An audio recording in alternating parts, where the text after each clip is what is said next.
I swear if you told me last year that I'd end up nearly bulldozing a six-figure smart gate off my own damn bridge, I would have laughed you out of the bar.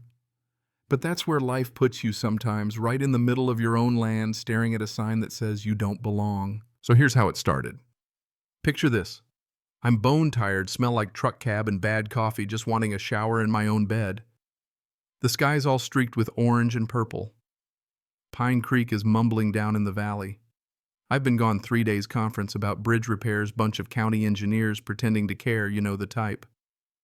All I want is to park, let the door swing shut and drop onto my mattress. But as soon as I round that last curve, my tires crunching gravel the way they always do, I see it.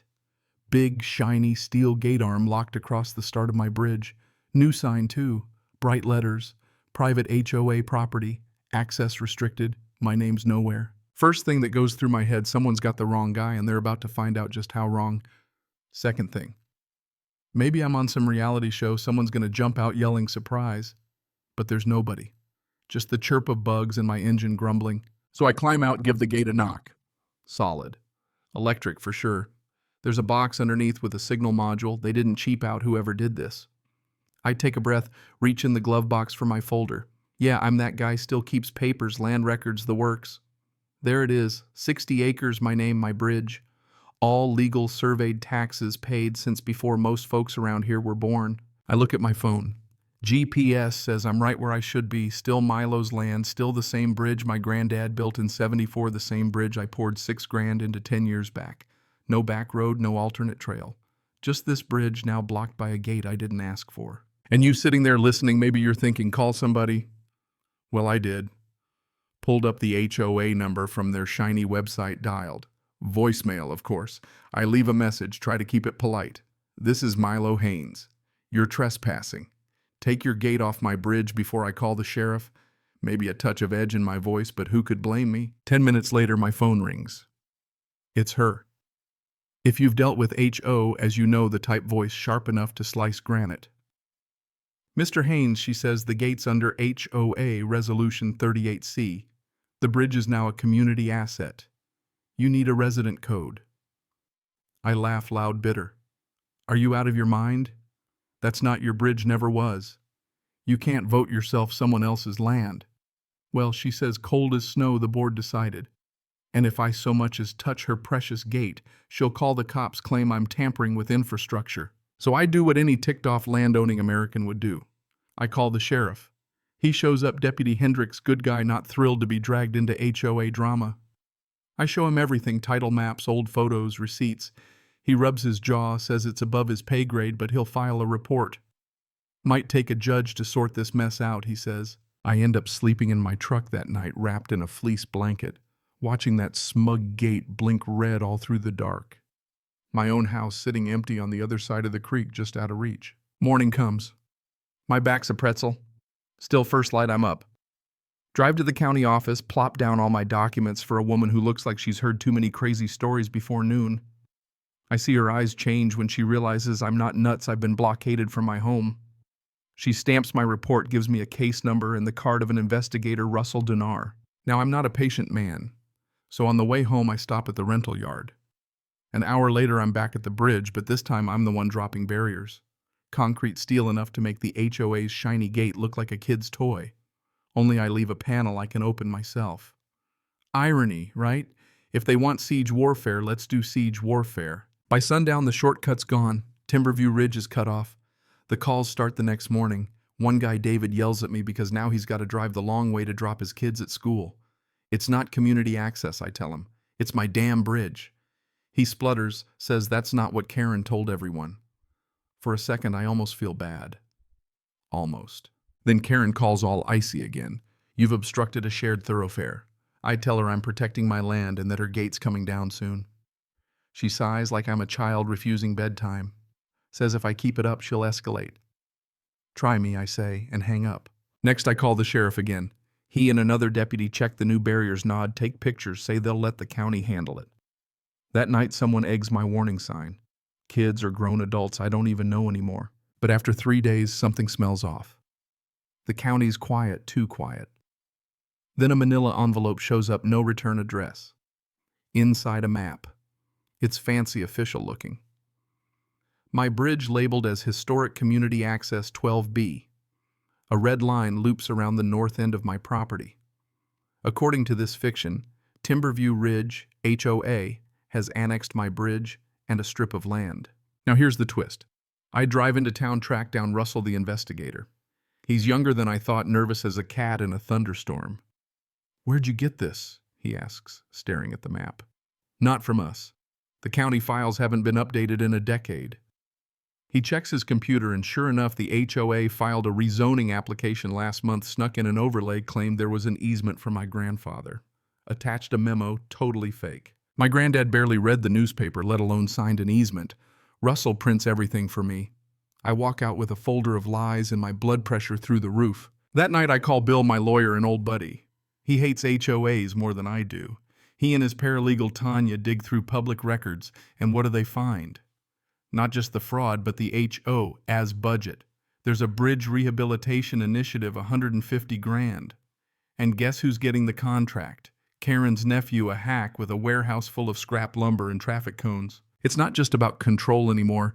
It's about money grifting the neighbors, using my bridge as their golden goose. That night I sit out by my driveway, beer in hand, watch the Timberview HOA patrol drive by.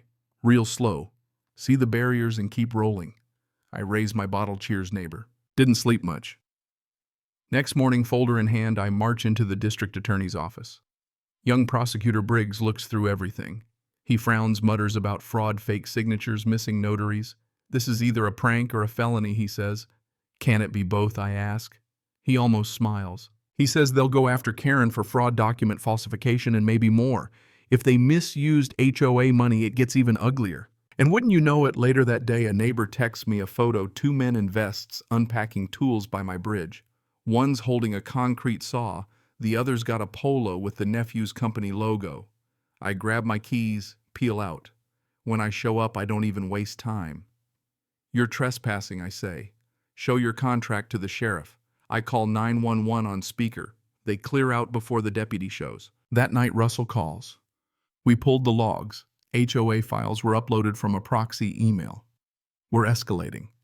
I tell him, if your county lets these clowns break my bridge, it's on you. He gets quiet promises to handle it. Now, I'm not much for drama, but by day 7, I've had it. HOA sends out flyers, emails full of legal mumbo-jumbo claims I'm a public danger.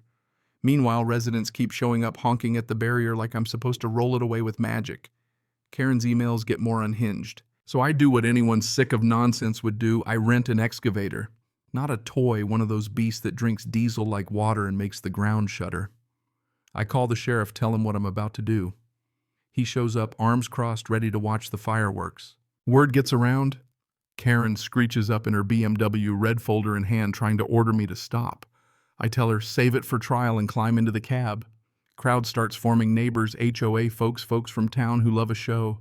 The deputies chewing gum, loving every minute. I line up the bucket, slam it down on that shiny gate. Metal, plastic keypad, all of it smashed. Karen screaming, calling it vandalism. The deputy shrugs. "On private land, ma'am. He's within his rights." She throws the folder at my feet and storms off. 15 minutes later, there's nothing left but twisted rubble. I stack it in a neat pile, tamp. The tire tracks step out, and I'm not making this up. The crowd claps. Someone even whistles. Karen turns beet red, grabs her phone, probably calling every lawyer in the state. That afternoon, the DA's office calls formal investigation, criminal charges, the works. 2 days later, Karen gets served in the middle of an HOA meeting, no less. The charges read like a crime novel: fraud, conspiracy, abuse of authority. Word spreads. The Timberview Ridge next door group blows up, neighbors arguing, some mad, some gleeful. One guy offers to bring popcorn next time I rent machinery. The fallout hits quick. Board members resign, including Linda, who leaves a note apologizing for backing Karen. Turns out Karen's nephew's been billing the HOA for work on trails and drains that don't even exist, and of course my bridge. County freezes HOA accounts. Karen screams witch hunt, files for a restraining order against me. The judge laughs it out of court. And just when I think it's over, Karen tries one last move, a vote to annex my land into the HOA retroactively. She mails out petitions, sends a high school kid with a clipboard to my property. Poor kid. He looked like he was selling Girl Scout cookies. "You're on private land," I tell him. "Back it up, Junior." With Tanya's help, I print real flyers, parcel maps, family records, the whole truth. Drop them in every mailbox. I even call into local radio, explain what's happening. People get it fast. Soon enough, the residents organize their own gathering, a property rights vigil. I show up, lay out the evidence. They applaud. Karen barges in, calls it unauthorized, gets politely asked to leave by a retired Marine named Tom. She calls him a threat. He laughs in her face. Later that day, her nephew gets arrested for fake invoices. Timberview Ridge goes dead quiet. The board goes into hiding. When Karen does show up, it's in a courtroom, packed people craning to watch her fall. I take the stand, lay it all out. Then Briggs plays a taped call, Karen caught on record admitting it's all about control. Not safety, not law, just control. The jury doesn't take long.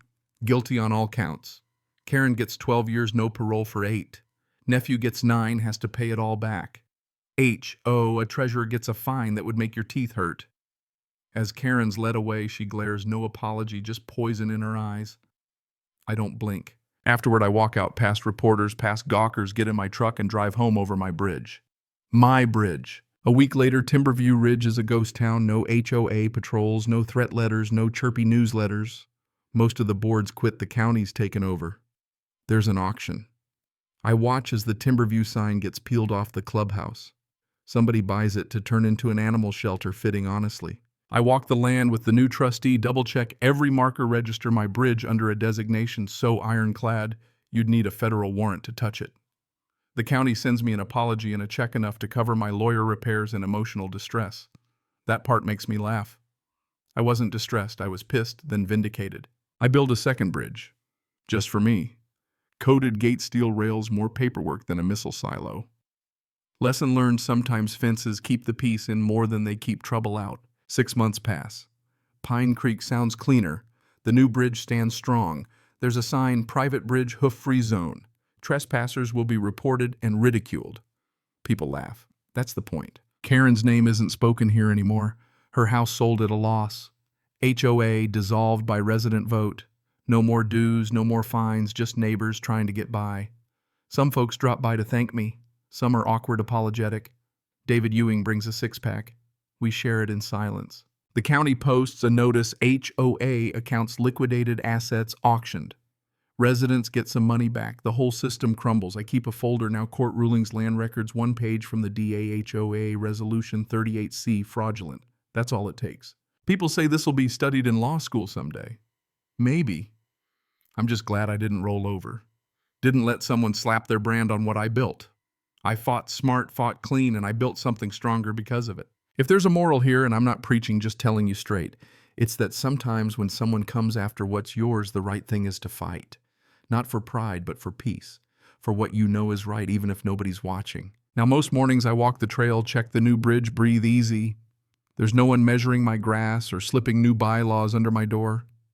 The land feels right, like it remembers what it's supposed to be. And me, I'm Milo Haynes, engineer bridge builder. And yeah, the guy who made sure this land answers to me. So you tell me, where's the line? When does a rule become a weapon? And when does fighting back become the only decent thing left? Ever dealt with someone who tried to vote themselves your rights? I want to hear your story. Let's talk about it. Who was right, who was wrong, and where would you draw the line?